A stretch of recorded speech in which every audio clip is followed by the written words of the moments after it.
예레미야 36장 20절에서 32절 말씀입니다. 그들이 두루마리를 서기관 엘리사마의 방에 두고 뜰에 들어가 왕께 나아가서 이 모든 말을 왕의 귀에 아뢰니 왕이 여호디를 보내어 두루마리를 가져오게 하매 여호디가 서기관 엘리사마의 방에서 가져다가 왕과 왕의 곁에 선 모든 고관의 귀에 낭독하니 그때는 9째 달이라. 왕이 겨울 궁전에 앉았고 그 앞에는 불피운 화로가 있더라. 여호디가 서너 쪽을 낭독하면 왕이 면도칼로 그것을 연하여 베어 화롯불에 던져서 두루마리를 모두 태웠더라. 왕과 그의 신하들이 이 모든 말을 듣고도 두려워하거나 자기들의 옷을 찢지 아니하였고 엘라단과 들랴야와 그랴마가 왕께 두루마리를 불사르지 말도록 아뢰어도 왕이 듣지 아니하였으며 왕이 왕의 아들 여라무엘과 아스리엘의 아들 스라야와 압디엘의 아들 셀레미야에게 명령하여 서기관 바룩과 선지자 예레미야를 잡으라 하였으나 여호와께서 그들을 숨기셨더라. 왕이 두루마리와 바룩이 예레미야의 입을 통해 기록한 말씀을 불사른 후에 여호와의 말씀이 예레미야에게 임하니라. 이르시되 너는 다시 다른 두루마리를 가지고 유다의 여호야김 왕이 불사른 첫 두루마리의 모든 말을 기록하고 또 유다의 여호야김 왕에 대하여 이와 같이 말하기를 여호와의 말씀에 내가 이 두루마리를 불사르며 말하기를 내가 어찌하여 바벨론의 왕이 반드시 와서 이 땅을 멸하고 사람과 짐승을 이 땅에서 없어지게 하리라 하는 말을 이 두루마리에 기록하였느냐 하도다. 그러므로 여호와께서 유다의 왕 여호야김에 대하여 이와 같이 말씀하시니라. 그에게 다윗의 왕위에 앉을 자가 없게 될 것이요 그의 시체는 버림을 당하여 낮에는 더위 밤에는 추위를 당하리라. 또 내가 그와 그의 자손과 신하들을 그들의 죄악으로 말미암아 벌할 것이라.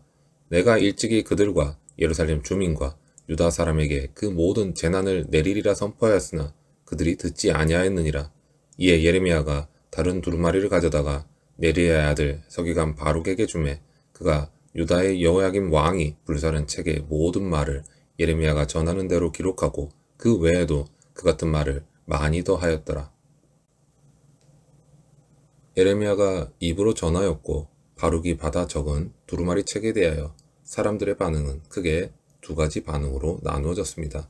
첫 번째로 반응을 보인 사람들은 두루마리에 적힌 하나님의 말씀 앞에서 두려움을 느끼고 회개하는 마음으로 자신의 악한 길에서 돌이키고자 하는 반응을 보였습니다. 두 번째 부류는 하나님의 말씀을 듣고 두려워하기보다는 그 말씀을 무시하고 불로 태우기까지 하는 반응을 보였습니다. 전자를 대표하는 인물이 요시야 왕이라면 후자를 대표하는 인물은 여호야김 왕입니다. 요시야 왕은 예루살렘 성전을 수리하는 과정에서 발견된 율법책에서 율법에 대한 하나님의 엄중한 심판과 책망의 말씀을 들었을 때 옷을 찢으며 회개하는 모습을 보였습니다.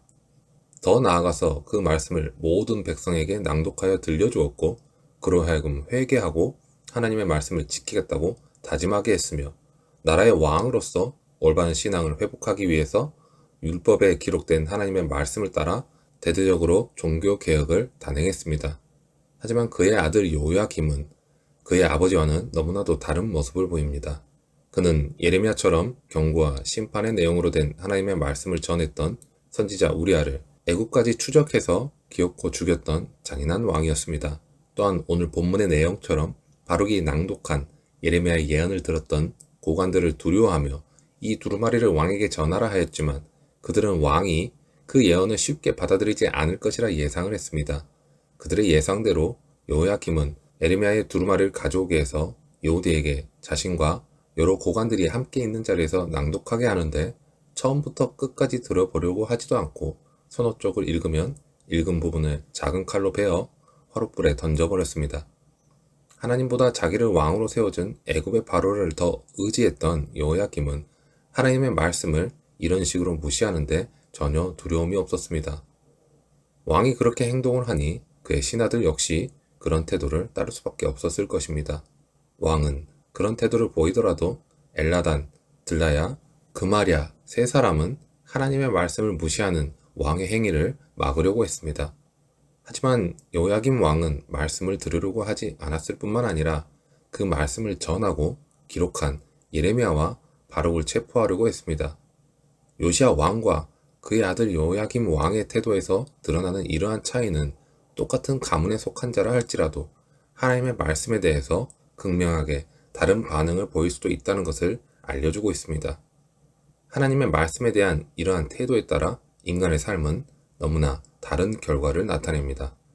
선포되는 말씀이 자신의 귀에 거슬리자 그는 말씀을 듣지 않았습니다. 말씀의 진위의 여부는 중요하지 않았습니다. 듣기 싫은 소리이기 때문에 듣지 않은 것입니다. 자신이 하고 싶은 대로, 자기 생각대로, 자기 감정대로 산다는 것은 결국 죄를 따라간다는 것입니다. 그의 마음과 생각은 딱딱하게 굳어 있습니다. 은혜는 부드러운 귀와 가난한 심령 가운데 임합니다. 단단한 귀와 완고한 심령의 사람이 하나님의 은혜 안에 들어왔다는 성경의 예는 거의 찾아보기가 힘듭니다. 귀와 마음이 굳어진 사람은 구원의 길이 자신의 눈앞에 있어도 거부하게 됩니다. 오직 겸손한 마음만이 그 길을 감사하며 걸어가는 것입니다. 그러므로 우리가 먼저 하나님께 구해야 할 것은 겸손한 마음입니다. 그리고 하나님의 말씀이 기록된 두루마리를 자르고 태운다고 해서 살아계신 하나님의 말씀이 사라질 리가 없습니다. 하나님께서는 다른 두루마리를 마련하여서 모든 말씀을 다시 기록하게 하십니다. 풀은 마르고 꽃은 시드나 하나님의 말씀은 영원하다라는 이사야 40장 8절의 말씀처럼 어느 누구도 하나님의 말씀을 폐할 수 없습니다. 하나님을 거부하는 자들은 말씀 사역자들을 죽이면서 말씀이 소멸될 것이라고 생각하여서 그들을 박해하고 죽이고자 합니다. 그러나 하나님의 말씀을 전하는 자들은 박해하고 죽인다 할지라도 하나님께서는 그들을 숨기시기도 하시며 하나님의 말씀은 오히려 강하게 전해집니다. 구약 시대에도 그랬지만 신약 시대에는 하나님의 말씀을 전하는 일꾼들이 훨씬 더 많이 순교당했습니다. 복음의 열매는 순교자의 피를 거름으로 삼아서 더 풍성하게 맺힙니다.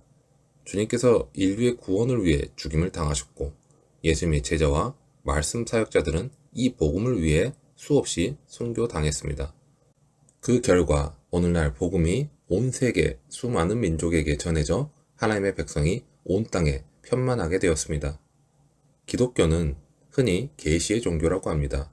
우리가 하나님을 믿을 수 있는 것은 하나님이 말씀을 통해 당신을 계시해 주셨기 때문입니다. 말씀이 없으면 우리는 하나님을 바르게 알 수도 없고 믿을 수도 없습니다. 말씀의 기초가 든든히 세워지지 않으면 우리는 믿음도 왜곡하게 되고 교회도 기형적인 모습을 갖출 수밖에 없습니다. 말씀의 권위를 철저히 인정하고 말씀에 온전히 순종하는 교회가 되어야 합니다. 하나님께서는 말씀하셨고 우리는 하나님의 말씀을 듣습니다. 어떤 사람은 고집스럽게 그 말씀을 무시하고 어떤 사람은 겸손하게 말씀을 듣고 따라갑니다. 우리는 말씀을 듣고 따르는 자가 되어야 합니다. 말씀을 들었다면 속히 하나님께 돌아서시기 바랍니다. 가능한 빨리 돌이키시기 바랍니다. 하나님 없이 살아가면 뜨거운 숯을 우리 머리 위에 계속 쌓을 뿐입니다. 우리는 영혼 구원을 위해 열심을 내시는 하나님의 사랑을 알지 못한 채 보이는 것으로 인정받고 보란듯이 인생을 살기 위해 고군분투하기도 하며 치열하리만큼 밤낮 없이 부르짖고 또 부르짖으며 하나님의 이름을 내어 걸고 그 권위를 이용하여 자신이 원하는 인생을 살려고 하기도 합니다. 요야김 왕이 하나님의 말씀 앞에서 보여주었던 태도는 우리에게 많은 부분에서 교훈을 줍니다. 또한 하나님께서 하신 말씀은 물리적으로나 정신적으로 거부를 한다고 해서 거부되는 것이 아닙니다.